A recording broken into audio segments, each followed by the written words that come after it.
Now, speaking of security clearances, you know what's news? The State Department is refusing to say one way or another whether Hillary Clinton has a security clearance. Oh yeah, Hillary Clinton may still have a security clearance. And the State Department is invoking her privacy rights to keep you, the American people, from knowing about whether this person who's compromised national security 6 ways to Sunday still has a security clearance. So Adam Lovinger has no security clearance. Hillary Clinton may still have one.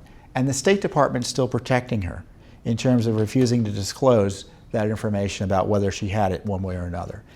If she has it, it's a scandal, and if it was pulled, it will make her look bad. That's why they don't want to disclose it to you. Now, I don't need to tell you, I hope by this time, why Hillary Clinton shouldn't have a security clearance about her misconduct. But let's go back and talk about this, because it's in the news again.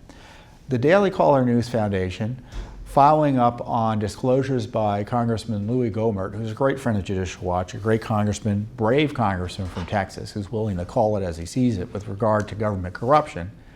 He first exposed how there was information from the Office of Director of National Intelligence.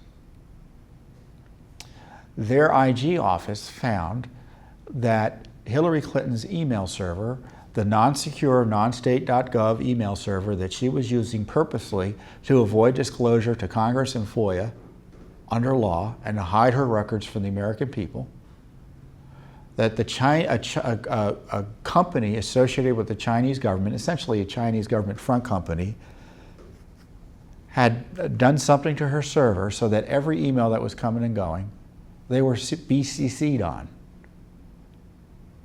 As it was happening, they were getting real-time copies of her emails. We now know that there was classified information in this email system.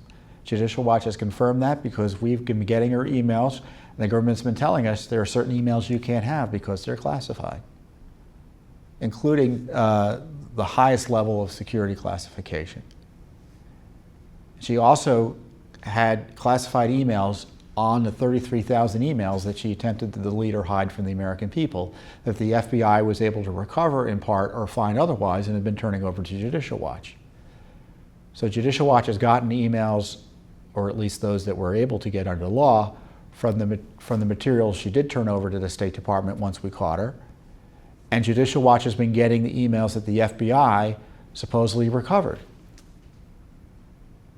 including, presumably, and this is another scandal, from Anthony Weiner's laptop.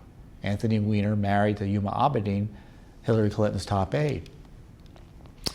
Judicial Watch, for instance, found that we uncovered, as a result of our lawsuit, they had to give us the documents, they admitted that there was, because they disclosed it to us, classified information on Anthony Weiner's laptop, 18 classified emails,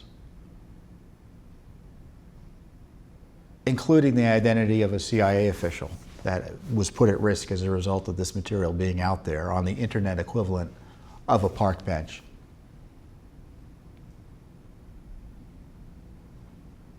And Paul Sperry, the investigative reporter, reported on, with respect to the Weiner laptop, that they didn't even look at all the emails. Just raises questions about what they've been turning over to us in our case. So you had Hillary emails potentially hacked by the Chinese. You had classified information on Anthony Weiner's laptop from Hillary Clinton's email server that the FBI didn't bother looking at. And I told you a few weeks ago how Judicial Watch had uncovered that the Russians may have hacked her server as well. Now, we told Strzok's team at the FBI this in 2016. There was never any follow-up. The Chinese may have hacked her. The Russians may have hacked her. Her materials were on Anthony Weiner's laptop, which was obviously risky, and obviously having her material on an unsecured, non-governmental server was risky as well. So we know about the Chinese and the Russians. Who knows who else had access to that server? Now, in response to all of this, the FBI has dishonestly said we found no evidence that her server was hacked. Well, I don't know what they mean by hacked.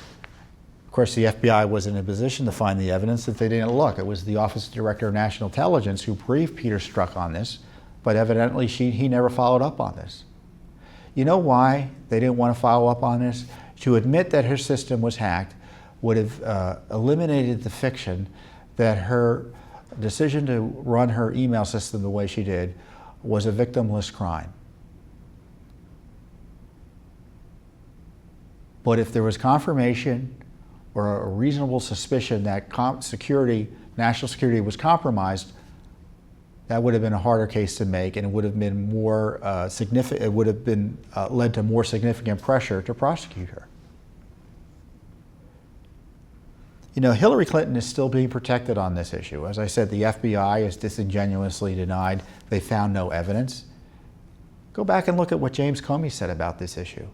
He said, well, you know, we didn't find any evidence that she was hacked, which I don't think was true because we had presented evidence. The Office of Director of National Intelligence, IG, presented evidence to the FBI.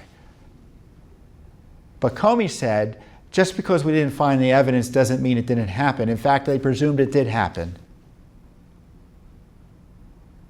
Because sometimes you can be hacked and systems can be compromised and the perps will leave no fingerprints. That's why you don't do what Hillary Clinton did. Because they can rob you right under your nose and you will never know, and the best and the brightest forensic computer experts will never know. But of course the FBI and the Justice Department were all about protecting Hillary and targeting Donald Trump, and they weren't going to let this national security crime get in the way of that. So they suppressed it. And by they, I don't mean just the Obama administration, I mean appointees of the Trump administration.